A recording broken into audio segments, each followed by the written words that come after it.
जो इंसान एक नौकरी पर ही आधारित है, उसे पैसा नहीं मिलेगा तो वो तो परेशान होएगा ही होएगा। वाह! तुमने बहुत अच्छा काम किया है, तुमने बहुत अच्छा काम किया है। जो हम क्या चाह रहे हैं? हम बस इतना ही चाह रहे हैं कि किसी को इतना परेशान ना करो कि उसकी जान चली जाए ताकि बस। उनका कहना उचित है कि मेरा मानदेय रोका गया।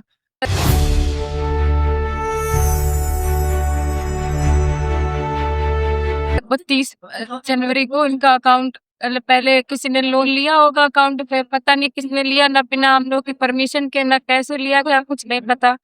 उसके बाद उस अकाउंट को बैंक वालों ने कहा, ये बात बैंक वालों ने कही कि आपके पास ऑप्शन है कि आप ये अकाउंट बंद करवा दीजिए। तो उनसे एप्लीकेशन लिखवाई और बंद करवा दिया।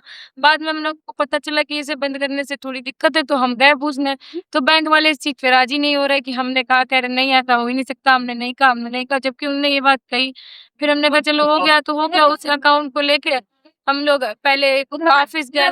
ऑफिस में भी किसी ढंग से बात नहीं करी, बहुत बुरी तरीके से बोल रहे, करे वाह वाह तुमने बहुत अच्छा काम किया है, तुमने बहुत अच्छा काम किया है। जो उनके चपरासी हैं, जो उनके सर हैं, बहुत बुरी तरीके से बात कर रहे हैं। इतना हम लोगों ने कहा, दया प्रसाद सर को भी बताया, उन्होंने कहा बात करेंगे बात करेंगे। बात करते करते 5-6 दिन बीत गए। मम्मी को टेंशन लग रही है। अब जो इंसान एक नौकरी पर ही आधारित है, उसे पैसा नहीं मिलेगा तो वो तो परेशान होएगा ही होएगा।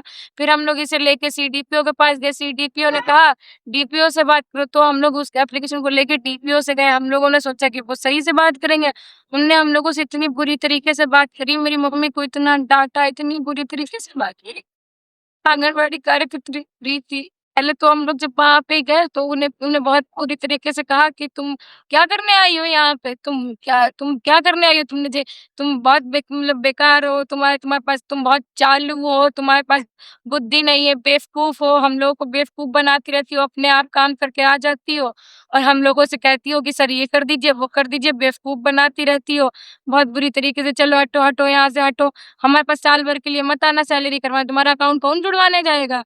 बताइए कौन जुड़वाने जाएगा? ऐसे कह के मेरी मम्मी को बहुत डांटा कि हमारे पास दोबारा दिखाई मत देना, और बाहर भेज दिया। मेरी मम्मी आधे घंटे तक की रोई, हम भी रोते रहे। हमने कहा कोई बात नहीं मम्मी, सब सही हो जाएगा, सब सही हो जाएगा। मम्मी के पास उम्मीद थी कि 1 महीने में या कुछ में जुड़ जाएगा।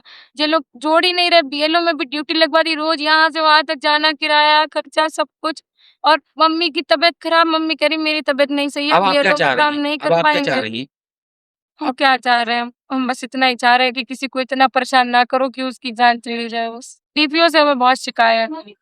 डीपीओ ने बहुत बुरा व्यवहार किया, बहुत ज़्यादा बुरा व्यवहार किया। तब से ही मम्मी ऐसी डिप्रेशन में रहने लगी। उन्हें पता नहीं वो बात क्या लग गई कि उनके वो टेंशन घुस गई, तो तब से मम्मी गिरती ही चली गई। क्या 2 महीने से ऊपर हो रहा है। 4 तो शेखर अस्पताल के यहाँ चल रहा था।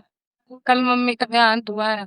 शेखर अस्पताल वाले भी पहले कह रहे कि सही कर देंगे, सही कर देंगे, सही कर देंगे। लास्ट स्टेज पे बताया कि नहीं, हमारे पास उतनी सुविधा नहीं है, आप लारी लेके जाइए। जब आपके पास उतनी सुविधा नहीं थी तो आपने एडमिट क्यों किया? एडमिट ही नहीं करते। उनको बाद में पता चला कि निमोनिया है और ग्लूकोज भी चढ़ाया। ठंड से उनको एलर्जी थी, हमने ये बात बताई भी, पता नहीं किसका क्या है क्या नहीं। मेरी मम्मी तो चली गई, अब हम क्या। सबसे पहले मैं जो हमारी आंगनबाड़ी कार्यकर्त्री का इसमें निधन हुआ है, उस पे मैं थोड़ी संवेदना पूर्वक रखता हूँ। ईश्वर दुर्गत की आप लोग को शांति प्रदान करें। जहाँ तक बेटी, इसकी जो बिटिया है उसके द्वारा जो आरोप व्यक्त किए जा रहे हैं तो मुझे मानदेय नहीं मिला। इस संबंध में मैं बताना चाहता हूँ कि आंगनबाड़ी कार्यकर्तियों के मानदेय का भुगतान एक ऑनलाइन प्रणाली से, फेफेस प्रणाली से होता है और निदेशालय द्वारा किया जाता है। हमने इसका स्टेटमेंट भी आज सुबह निकाल के देखा है। मैंने इसका स्टेटमेंट प्रीति का एक अकाउंट में देखा हूँ, मार्च 25 से लेके और ये मार्च 26 में 16/3/2026 तक पेमेंट उसके खाते में गया है। तो ये मुझे नहीं लगता कि उनका कहना उचित है कि मेरा मानदेय रोका गया। चूँकि पूरे पूरे जनपद की आंगनबाड़ी कार्यकर्तियाँ हमारी बीएलओ के रूप में काम कर रही थी। निश्चित रूप से सभी अधिकारी या कर्मचारी जो लगे थे एसआईआर में, वो भी अपने विभागीय कार्य भी कर रहे थे, ऐसा नहीं विभागीय कार्य नहीं कर रहे थे। जिलाधिकारी महोदय द्वारा सभी के प्रोत्साहन के लिए उन्होंने कई बार उन्होंने योजनाएँ भी लॉन्च की, मोबाइल फ़ोन भी हमारी बहुत सी कार्यकर्तियों को मिले, बहुत सी कार्यकर्तियों ने बहुत अच्छा काम भी किया। लेकिन ये दर्दनाक घटना किस प्रकार घट गई इसकी हम लोग जैसे ही और जो जानकारी मिलेगी हमारे लेकिन सीधा सीधा सर वो आप पे आरोप आ रहा है। नहीं ये मैं इतना ही कहना चाहता हूँ कि इस समय एक दुख की घड़ी है।